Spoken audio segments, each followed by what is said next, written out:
what do you class as an essential? Naughty Gnome Crafts has come up with a hashtag, the 5 handmade essentials. I think I have that right. She has challenged everyone to pick a top, a bottom, a one piece, a layering piece and a wildcard pattern that you class as an essential in your handmade wardrobe. It did get me thinking. I have come up with my selection and I'm going to be interested to see what you guys think. Now, first up, top. Now, we all know I prefer dresses and I wear dresses way more than I wear anything else. But the top that I have made the most and that I love the most is definitely the by hand London Anna dress.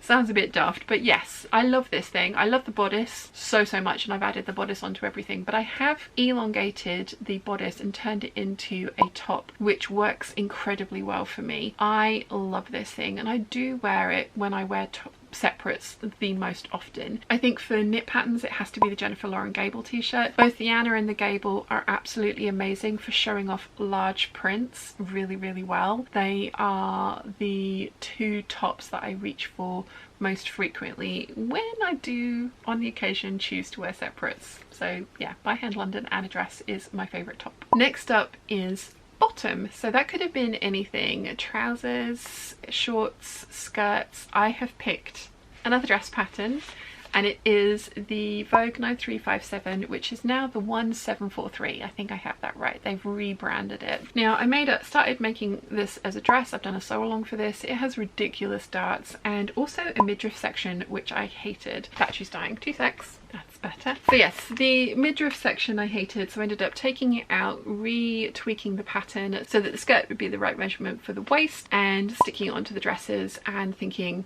brilliant. Ended up wearing those dresses a fair few times. Realised I hated the bodice because of the pointy darts and thought, well, I love the skirt and I don't need it that much fabric to make it. So I turned it into a skirt with a straight waistband on it, and oh my goodness, I have worn those things so much. I love them. Now, I've lost weight and they don't fit me anymore, so I need to tweak the pattern and make myself a couple of new ones at my new weight, but I fully intend to do that so that I have something to wear with my by hand London Anna tops, because I have a few of those as well. Yeah, so the 1743 or 9357 skirt with the giant pockets on is my favourite and probably most worn separate bottom. Honourable mention needs to go to the 9345 button-up skirt. Again, it's another dress that I've turned into a separate.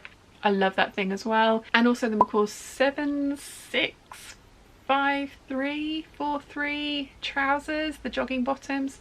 I love those things as well and wear those frequently, but I do think this is my favourite skirt. Next we have a one piece, which could be interpreted as a dress or a jumpsuit. I have gone for a dress and I've gone for my beloved 8577. I love this shirt dress and I wear this frequently. I have, I think, 9 of them now. I did have 7. I've got a full review of all of my 8577s and I've done a full sew along for this pattern as well. I love it. I absolutely love it. I wear it frequently. It's one of my favourite dresses. It's a fabric hungry beast. It needs 10 meters because you need to fully, well, you don't need to fully line it, but it recommends that you fully line it, and I do fully line it. I am planning on making more. I am not going to stop and I'm not even sorry. But yeah, this is definitely one of my most loved one pieces. There are a few others that could definitely have fit in here. All of my by hand London Anna variations that I've done, there are loads of those. The Eve dress is another one that could have gone in there. The 9345, it's another shirt dress that I absolutely love, but I think out of all of my wardrobe, this is one of my most this is one of the most enjoyable dresses that I have to wear. I love wearing these things and highly recommend this pattern if you've not tried it yet. Next up is a layering piece and I have gone for the McCalls 7289. I absolutely love this pattern. I think it's absolutely gorgeous. I have made mine up in a variety of weights of knit fabric. The lighter weight, like actual knit, it looks like it's knitted fabric rather than a jersey, has worked the best. I did it in some heavier ones and they didn't work quite as well, although there is a lot of turnbacks and doubling up of fabric, and I think if I had realised that it wouldn't have worked in the weight of knit that I'd gone for, if I'd just gone for a single layer, it would have worked much better. I love this. I wear these frequently with lots of my different dresses because it hits really nicely on my waist. It just works really well with the style of clothing that I love, so I highly recommend this pattern as a layering piece. My other ones would be tartan cardigans or any of Kim Hargreaves' cropped patterns that she's done. I have quite a few of those because my wonderful mum will knit for me, and she's currently making me a shrimp coloured one, which I'm very excited about, and it's almost done, so I can't wait to show you. But obviously there's no pattern,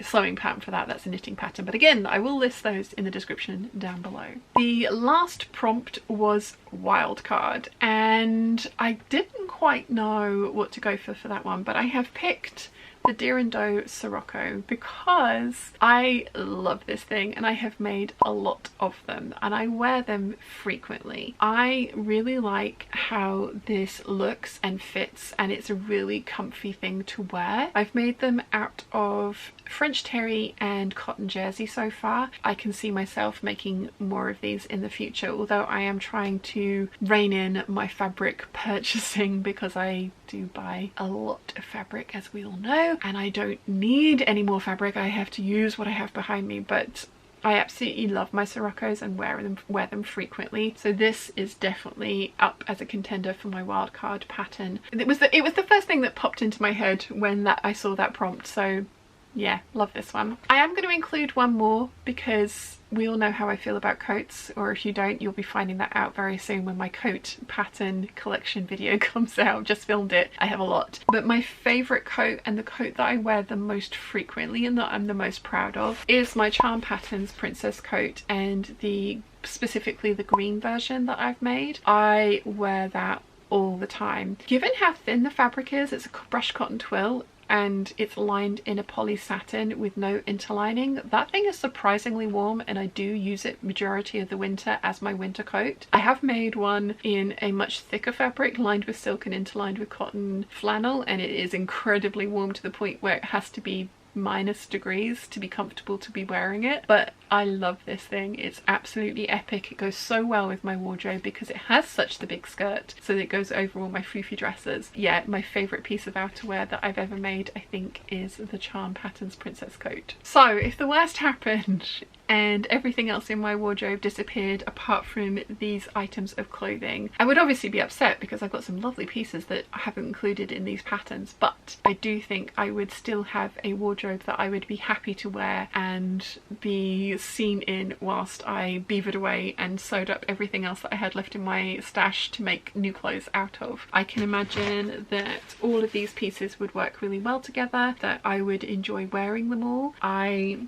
don't think I'd want to limit myself to just these 6 patterns because it's 5 handmade essentials and I've managed to squeeze 6 patterns in, but I think these are the ones that I've made the most of, and I think these are the ones that I wear the most frequently as well. So yeah, happy with that selection. What do you guys think? Would you have picked different patterns for me, or do you agree with me that these are pretty much the backbone of my wardrobe? Also, what patterns would you pick for yourself? It would be really interesting to see. I very much enjoyed following along with the hashtag and seeing what people are classing as their handmade essential patterns as well. If you've enjoyed this video, you might want to check out this one here.